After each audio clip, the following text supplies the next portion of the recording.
Welcome to the Digital Daily Show. Where is Darren Ganga, you ask? I have sent him back to St Lucia, where, unfortunately, it was quite wet yesterday and the first game didn't get on board. But here in Guyana, the land of many waters, we've had no rain whatsoever and we had an amazing match. Anytime you say Pakistan, India, you know it's going to be huge. Well, she hasn't bowled one either because she's got a wicket maiden. Well, that's just a little paddle. Very fine. This might run away for 4. It will be 4. Oh, this is hit very well into the outfield and it's gone all the way for us. They've gone for the drop and run. They're going to take it. Bismar Maroof picks up her first international half century with air, and she takes it on. Will they take this one? They will. That sounded nice off the bat. Will it go all the way? Great catch. And a 6 has been hit, and she brings up her 50. Some width given and taken. It is 133 on the board. It is 134 for the win for India. That'll be runs for Smriti Mandhana. Off the mark in style, and she'll be happy with that. Beautiful shot. Excellent placement. Lovely timing. This time she goes across to the leg side. Is she going to be out? Yes, she is. This time she goes leg side. And Mitali Raj goes on to just another 50. Well, this one could be a chance in the deep. And is taken. And she does. Couple of bounces. Despite poor performance in the field, the batters have done the job. Well, a quick match summary of India-Pakistan, and 3 things stand out for me. Number 1, India. Their fielding coach would not be happy. 4 to 5 catches dropped in that game. The second one, magnificent batting between Maroof and Dar, both chalking up their very first 50s in the T20 format against India. And the last one, who would have thought it? Penalty runs in T20 cricket. Not 1, 2 of them for running up the danger area by the batters. 10 runs are already given to India in their chase of 133. I'm going to add one more in, Raj. She's back at the top of the order as well.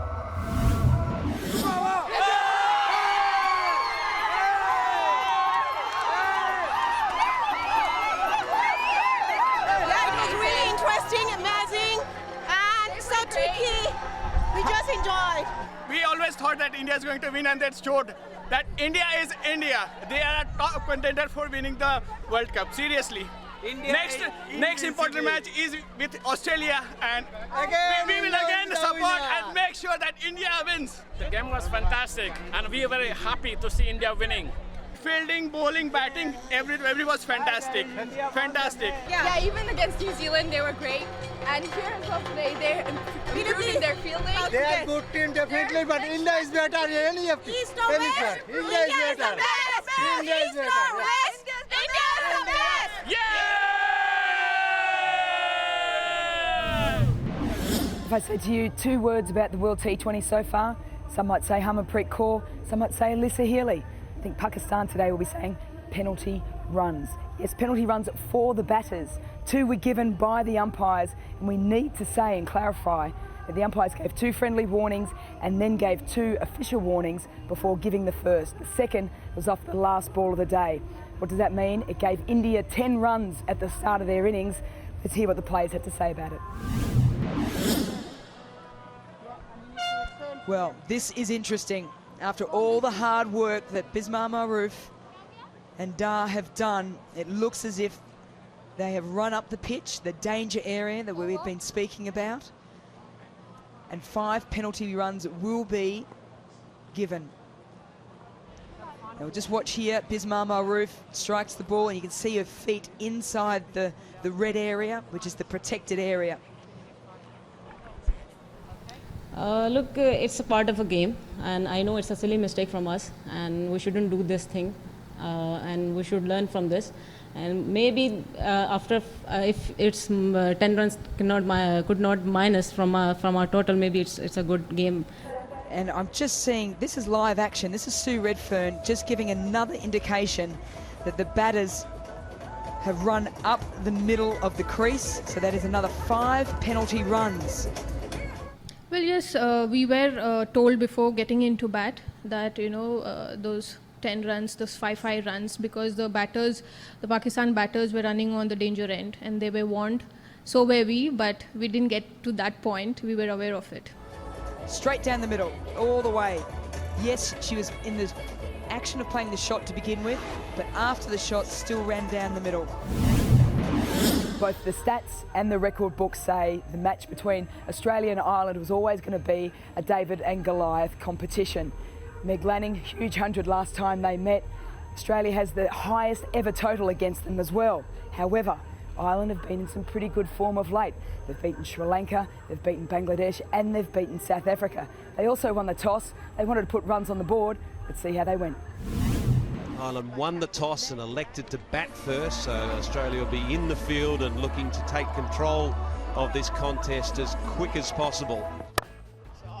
Up and over, well struck. It'll be the first boundary. Here's a chance. Yeah, and there we go. That's what they needed. Bold. Just tried to do far too much to a straight ball. Bold. The Irish players are not learning from each other. Oh, she's gone right through her with spin and bounce. Finds the gap. This backward of point. Oh dear. You can understand why she wanted to play that shot. 94 is what the Australia team will be looking to score. Well, it's up and over again. Bit of swing, and it's swung off the bat as well.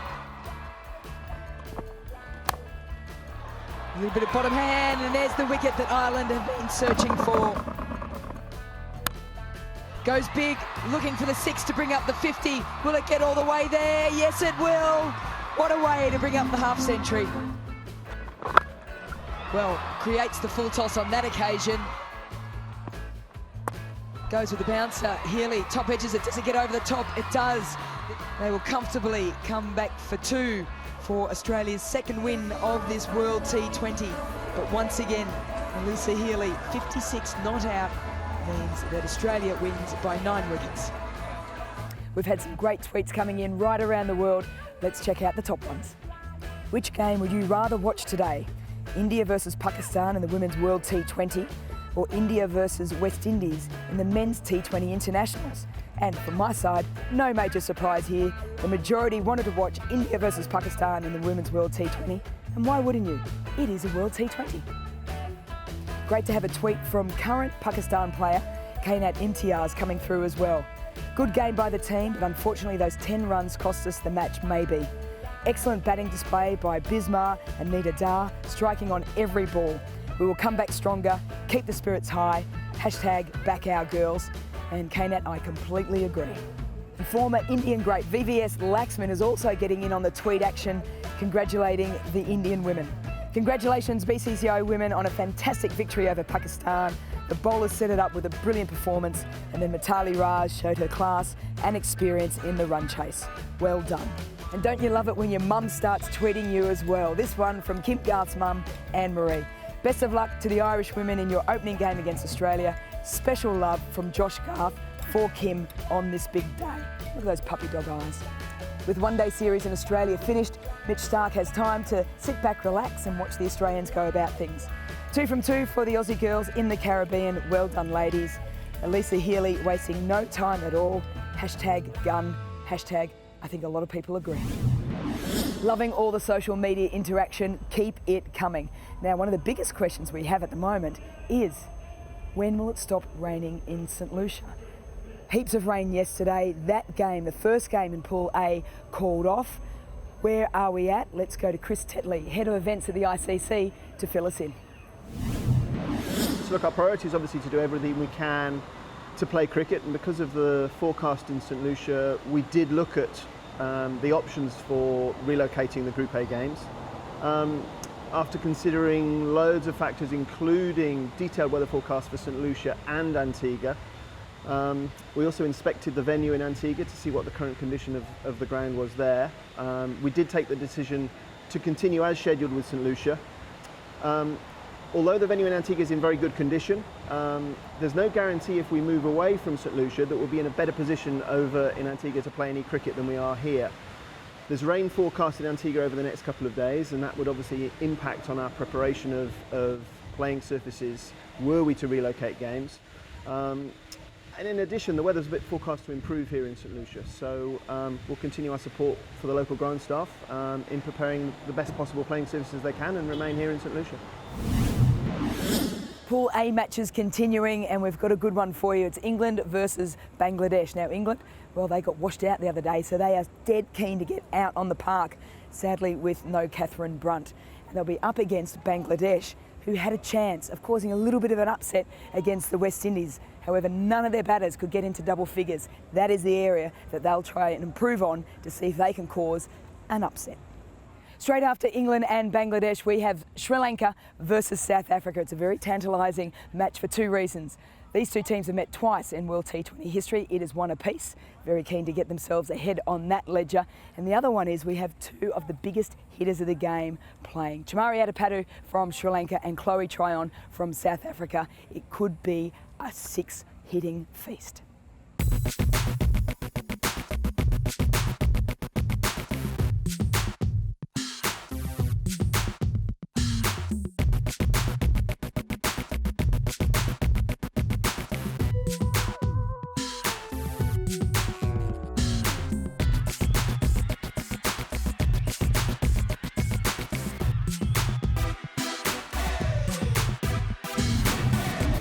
Well, after a fantastic day's play, it's now a chance to take a look at the ICC Dream11 top performers.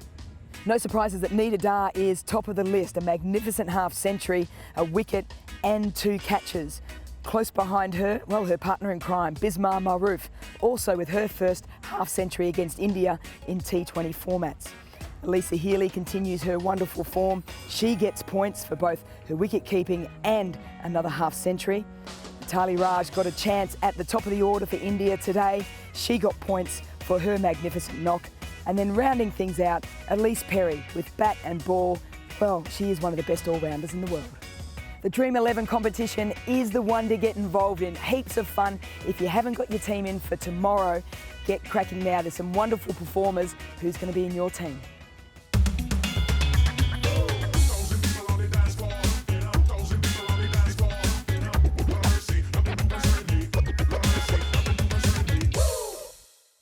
So for the moment, it looks like India and Australia are a cut above the competition.